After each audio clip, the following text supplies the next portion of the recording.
Depois de tantas versões do Batman em live action, o diretor Matt Reeves chegou com os dois pés na porta e apresentou um filme bem diferente dos anteriores. A história mostra um Bruce Wayne completamente quebrado, que está desaparecendo lentamente ao ponto de não restar nada além do Batman. O novo filme tem vários elementos clássicos, só que esse universo possui ainda mais características diferentes que dão fôlego ao personagem nas telonas. Hoje, eu te conto 10 regras que a versão do Robert Pattinson quebrou em comparação com os outros filmes do Batman. Aqui é o Vitor Lisita e você tá na Fatos Nerd. Número 1.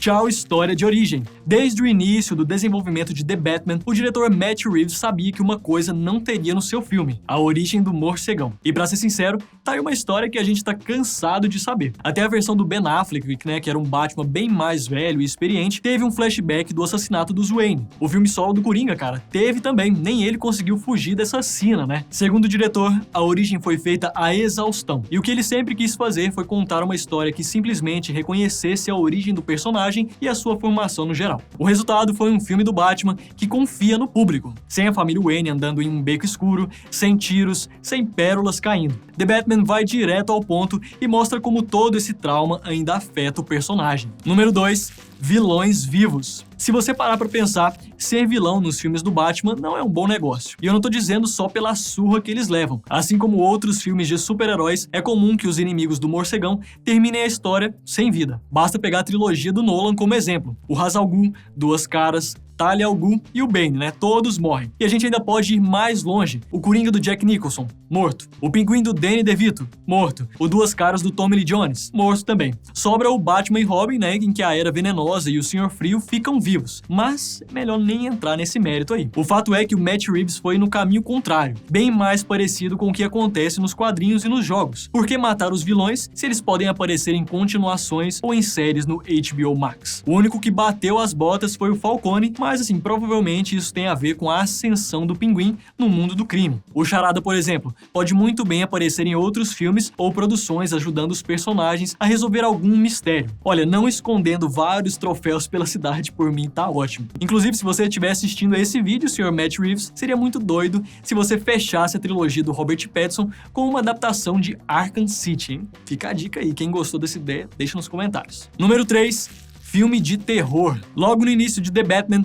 a gente embarca em uma atmosfera completamente diferente dos outros live actions do morcegão. A impressão é de que estamos vendo muito mais um filme de terror do que uma produção de herói, vai dizer que não é. A narração do Robert Pattinson e o medo dos criminosos fazem parecer que o filme é sobre uma entidade que pode aparecer a qualquer momento nas ruas de Gotham. Os bandidos simplesmente têm medo de entrar em lugares escuros porque sabem que o Batman pode estar ali. Já o outro lado da moeda envolve o charada do Paul Dano. Se a gente analisar os atos dele, o Charada é um assassino perverso que faz vítimas das formas mais brutais possíveis. Não é à toa que The Batman tem muito a vibe de filmes de suspense investigativo, como Seven, Zodíaco e em algumas partes lembra até Jogos Mortais. Fala sério, mesmo com o Charada atrás de um vidro, teoricamente sem poder fazer nada, ele passa uma sensação real de perigo, né? Bem tenso. Número 4. Vitória do vilão. Ainda que acabe preso, a gente precisa concordar que o Charada praticamente venceu o Batman na história. O comum é que o morcegão pare o vilão pouco antes do plano se concretizar. Só que nesse caso, o Charada consegue matar quem ele tinha planejado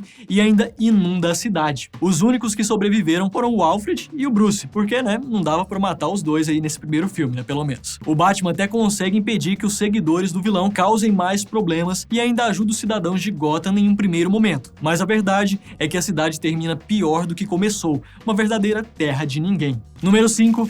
Fantasia e realismo. Trazer Gotham pro live action sempre foi e sempre será um trabalho difícil. Eu não sei você, mas tanto nos games quanto nos quadrinhos, eu sempre me perguntei como alguém consegue morar em um lugar tão complicado. É por isso que na hora de adaptar, cada diretor pode decidir ir por caminhos diferentes. O Tim Burton, o Joel Schumacher e o Zack Snyder, por exemplo, tiveram uma pegada mais fantástica do Batman, o que acabou refletindo em suas Gothams. Já o Christopher Nolan teve uma pegada mais realista, então a cidade é bem parecida com as do mundo real. No caso do Matt Reeves, digamos que ele soube equilibrar as duas características. Ainda que o Batman tenha um pé na realidade e chega a ser difícil imaginar outros super-heróis naquele mundo, existem vários elementos fantásticos, desde os seus equipamentos, a aparência da cidade e algumas características dos vilões. Para saber até onde vai esse realismo, a gente precisa esperar para descobrir quem será o vilão do próximo filme. Será que vai ser o silêncio? Tem um vídeo aqui no canal sobre isso. Número 6, mais Batman, menos Bruce Wayne. Assim que The Batman saiu, muito se comentou sobre o Robert Pattinson ser um ótimo Batman, mas deixar a desejar com o seu Bruce Wayne. É possível que um dos motivos para essa crítica tenha a ver com mais uma diferença do filme em relação aos outros. O personagem tá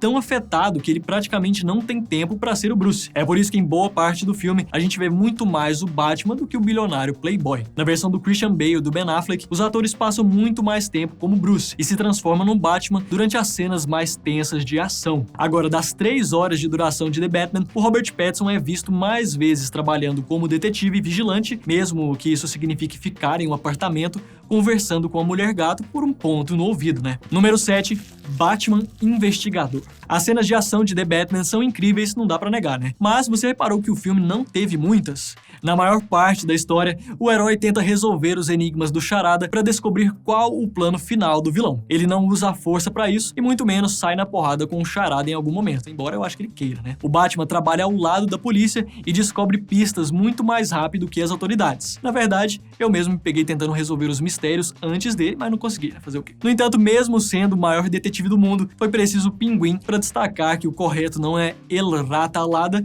mas sim La Rata Alada. De qualquer forma, tô ansioso para ver o morcegão resolvendo mais mistérios no futuro. Número 8, distância do Alfred. Quando falamos da relação do Bruce e do Pattinson com o Alfred do Andy Serkis, qual a primeira coisa que você lembra? Eu lembro do coitado do Alfred acordando no hospital depois de sobreviver a uma explosão e o Bruce já vai logo acusando o cara de ter mentido. Não deu nem um oizinho, né? Coitado do Alfred. Só que o ponto é que esse Alfred é diferente das outras versões do personagem. O do Jeremy Irons, por exemplo, tá sempre ajudando o Batman do Ben Affleck de longe e consegue construir ou consertar qualquer coisa. Enquanto isso, o Alfred do Michael Caine é muito mais como um pai do Bruce do Christian Bale, aconselhando o personagem em situações da vida e com medo dos perigos da vida como Batman. No caso do Andy Serkis, o Alfred não é muito camarada do Bruce, embora a gente veja que existe uma ligação muito forte entre os dois depois que o mordomo quase morre. Além de ter ensinado o jovem Bruce a lutar, ele ajuda o patrão a resolver os enigmas, mas seus conselhos quase que entram por um ouvido e saem pelo outro. É provável que essa relação evolua ainda mais no futuro à medida que o Bruce perceber que para mudar a cidade, ele não pode ser só o Batman. Número 9, expandindo possibilidades. Deixar referências para serem usadas por outras produções no futuro é a cara da Marvel. Todo filme costuma ter uma sementinha que pode crescer e virar uma trama completa no futuro, seja em um filme solo ou em uma produção de equipe. Esse tipo de iniciativa não tinha acontecido nos live actions do Batman até agora. Ao invés de deixar o gancho para o surgimento de outro herói da DC ou pistas da sequência, o filme abre portas para que séries sejam desenvolvidas no universo do Matt Reeves. Uma delas, que já está mais do que confirmada, é a série do Pinguim do Colin Farrell. Mesmo com uma participação curta, o vilão roubou a cena e claro que a Warner não perderia a oportunidade de aproveitar isso, né? Din-din ali, ó. Além da série do Pinguim, o Matt Reeves também vai desenvolver uma série focada em histórias do asilo Arkham, onde estão os criminosos mais insanos da cidade. Olha, eu tenho certeza que essas produções terão pistas para o futuro e é bem capaz que a continuação de The Batman gere outras séries derivadas. Número 10, passado misterioso. O passado dos Wayne é sempre uma questão que pesa nas histórias do morcegão. O trauma de perder os pais segue com um personagem até a fase adulta, até ele encontrar uma forma de seguir em frente. Só que no caso de The Batman, o passado da família tem segredos ainda mais polêmicos e que podem se conectar futuramente com um certo grupo vilanesco. Quem será? No filme do Matt Reeves, a ideia que o Bruce tinha da cidade e dos próprios pais vira de cabeça para baixo. Ele descobre que a morte deles não foi exatamente como lhe contaram. Percebe que o seu legado é uma mentira, que a forma que a cidade funcionava era uma fachada e que talvez ele estivesse vivendo em um mundo à parte da realidade. Só no final que o personagem entende o que o Batman pode ser para Gotham, e talvez isso incentive o surgimento de outros vigilantes pela cidade e a descoberta de mais segredos. Se o Matt Reeves quiser se aprofundar nessas possibilidades, a Corte das Corujas é a opção perfeita para o Batman perder completamente o chão. Mas e você? Gostou que The Batman tem essas diferenças? Manda nos comentários outro diferencial que você percebeu e ajuda a gente com aquele like e a sua inscrição no canal. Um beijo pra você, tchau!